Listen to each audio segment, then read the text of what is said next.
안녕하세요. 만나감자탕과 함께하는 세상만사 이야기 라디오입니다. 경기도 고양시에 사는 65세 김춘자님의 사연입니다. 아무리 아들을 사랑한다고 하지만 빗나간 모정은 가정을 파멸로 만들어버립니다. 늦겨울 바람이 스산하게 불어오는 밤, 좁고 낡은 주택의 창문이 바람에 덜컥거렸다. 라디오에서 흘러나오는 뉴스 진행자의 목소리가 공기를 채우고 있었지만 귀가 어두운 아버지는 그저 손끝으로 기계의 버튼을 만지작거릴 뿐이었다. 지지직 오늘도 전국 곳곳에서 강풍이. 아버지는 이미 오랫동안 빛을 보지 못했다. 시각장애로 인해 세상은 어둠뿐이었고 유일한 동무는 귀에 들려오는 소리와 집 안을 맴도는 가족의 목소리였다. 거실 문이 거칠게 열렸다. 아들 준호가 들어왔다. 36, 굽은 어깨, 초라한 점퍼, 피곤과 분노가 뒤엉킨 눈빛. 그는 아버지의 얼굴을 똑바로 바라볼 수 없었다. 아니, 바라보고 싶지 않았다. 왔냐? 아버지가 허공을 향해 손을 뻗으며 중얼거렸다. 선천적 시각 장애인이었다. 그 손길은 공허하게 허공을 가르며 멈췄다. 준호의 입술이 떨렸다. 또 라디오야? 하루 종일 저 소리밖에 안 듣지. 보지도 못하고 허공에 휘젓는 손이 지겹다는 듯 손사래를 쳤다. 목소리에는 조소와 피로가 묻어 있었다. 부엌에서는 어머니가 국을 끓이고 있었다. 잔잔한 국물이 끓는 소리가 방 안의 긴장감을 눌러주고 있었지만 준호의 분노는 끓어오르는 냄비처럼 더 이상 가라앉지 않았다. 엄마, 나 이렇게 사는 게 맞아? 30 넘었는데 가진 거라곤 빚뿐이고 친구들은 집 사고 결혼도 하고 난 뭐냐고. 공사판 노가다 일을 전전하는 그의 얼굴에 그늘이 가득했다. 어머니는 국자를 내려놓고 천천히 아들을 바라봤다. 깊게 펜주름 애써 눌러온 걱정이 번져 있었다. 내 아버지가 내게 해준 게 없는 건 맞다. 그래도 내가 버텨야지. 우리 집이 상황이 그렇잖니. 아들의 상황을 이해는 하지만 김춘자 씨 역시 이 상황을 자신의 숙명처럼 받아들였다. 지금의 상황이 운명이란 듯이 말하는 어머니의 말투가 듣기 싫었다. 그 말은 불씨에 기름을 부었다. 준호의 얼굴이 뒤틀렸다. 상황? 아버진 평생 눈 못 뜬 거 핑계로 일도 제대로 안 했잖아. 결국 내가 다 짊어지고 나까지 망가지게 만들었잖아. 어머니는 말없이 고개를 숙였다. 내가 선택한 삶이 아니라고 나는 남들처럼 평범하게 살고 싶단 말이야. 아들 준호는 김이 모락모락 피는 된장국과 갓 지은 하얀 쌀밥 그리고 오랜된 것 같은 김장김치가 차려진 밥상을 뒤집어 버렸다. 쨍그랑.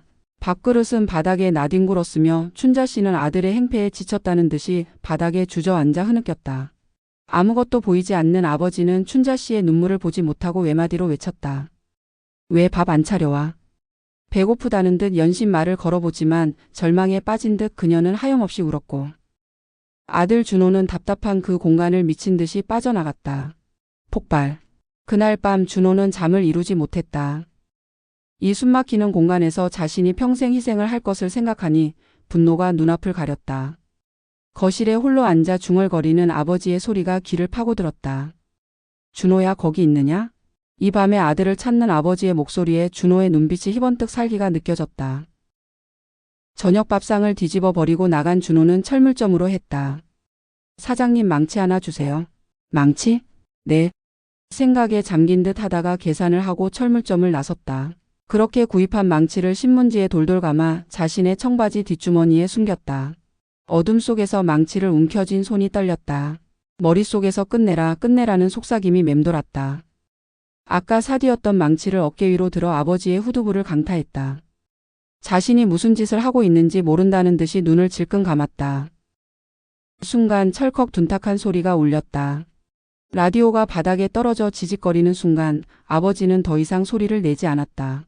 숨을 몰아쉬던 준호는 그 자리에 주저앉았다. 피비린내가 퍼지고 정적이 무겁게 깔렸다. 오른손에 든 망치와 손등의 빨간 피는 흘러내리기 시작했고 그는 안도의 한숨을 쉬었다. 난 이제 내 숙명의 고리를 끊었어. 아. 늙은 여성의 목소리가 새벽의 찬 공기를 가르며 퍼져나갔다. 새벽녘 부엌으로 들어온 어머니는 거실에 흩뿌려진 흔적을 보고 비명을 삼켰다. 자신의 눈앞에 벌어진 일이 믿어지지 않았다. 이게 뭐냐, 준호야. 준호는 피투성이 망치를 바닥에 던지며 울먹였다. 내가 끝냈어. 이제 우린 자유야.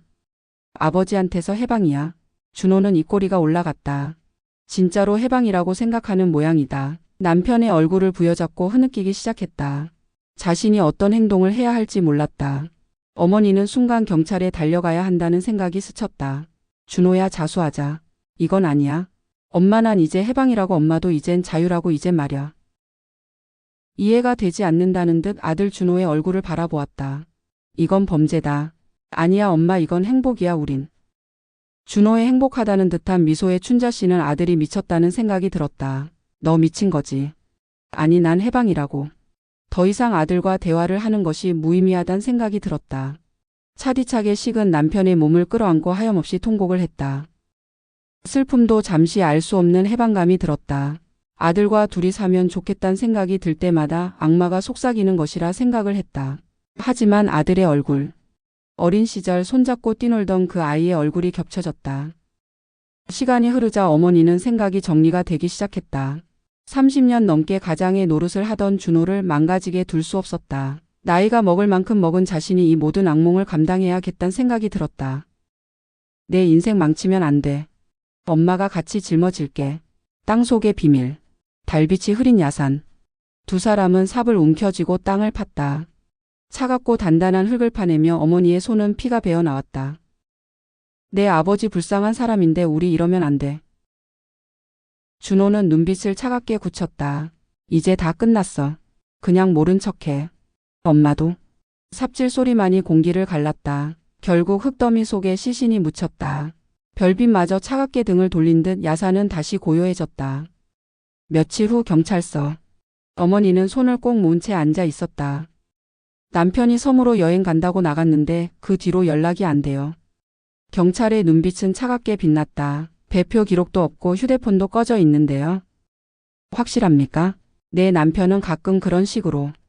어머니의 목소리는 흔들렸다. 7. 집으로 돌아온 준호는 밥상 앞에 앉아 있었지만 젓가락조차 들지 못했다. 엄마, 매일 그 얼굴이 보여. 목소리가 들려. 내가 잘못한 걸까? 어머니는 눈을 감았다. 조용히 살아. 아무 일 없던 것처럼. 그러면 괜찮아질 거야. 그러나 준호의 불안은 날로 커져만 갔다. 결국 경찰의 수사망은 좁혀졌다. 형사가 찾아와 어머니를 압박했다. 부인, 사실대로 말하세요. 남편은 여행 간 게 아닙니다. 무슨 일이 있었죠? 어머니의 입술이 파르르 떨렸다. 머릿속에서는 아들의 장래와 아버지의 억울한 얼굴이 뒤섞여 소용돌이쳤다. 그리고 눈물이 터졌다. 아들의 장래가 걱정돼서 그랬어요. 다 제 잘못이에요. 야산 새벽. 경찰들이 땅을 파헤치자 썩은 냄새와 함께 시신이 드러났다. 준호는 그 자리에서 체포됐다. 엄마, 왜 말했어? 끝까지 믿어야지. 왜 나를 배신했어? 수갑이 채워진 아들의 절규가 산을 울렸다. 어머니는 주저앉아 흐느꼈다. 그게 내 인생을 지켜주는 길인 줄 알았다. 구치소 접견실. 철창 너머 서로를 바라보는 모자. 엄마는 날 끝까지 지켜줬어야 했어. 그게 사랑 아니야? 어머니는 고개를 저었다. 진짜 사랑은 내가 잘못했을 때 바로 잡는 거다. 난 그걸 몰랐다. 준호의 눈빛이 차갑게 꺼졌다. 두 사람 사이에 깊은 어둠만이 남았다. 사랑은 때로 눈을 멀게 합니다. 아무리 사랑하는 자식이라도 부모라면 혼을 내야겠죠. 그러나 눈먼 사랑은 구원하지 못한다. 그날 김춘자 씨가 택한 선택은 아들을 지키려 했지만 결국 더 깊은 나락으로 이끌었다. 사랑은 잘못을 감추는 것이 아니라 잘못에서 벗어나게 하는 것이다. 자식이 죽으면 가슴이 묻는다는 말이 있습니다. 어긋난 사랑이 자식을 차다찬 어둠으로 묻는 사례입니다. 자식을 사랑할수록 엄격하게 도덕적으로 키워야 합니다. 이상 만나감자탕이었습니다.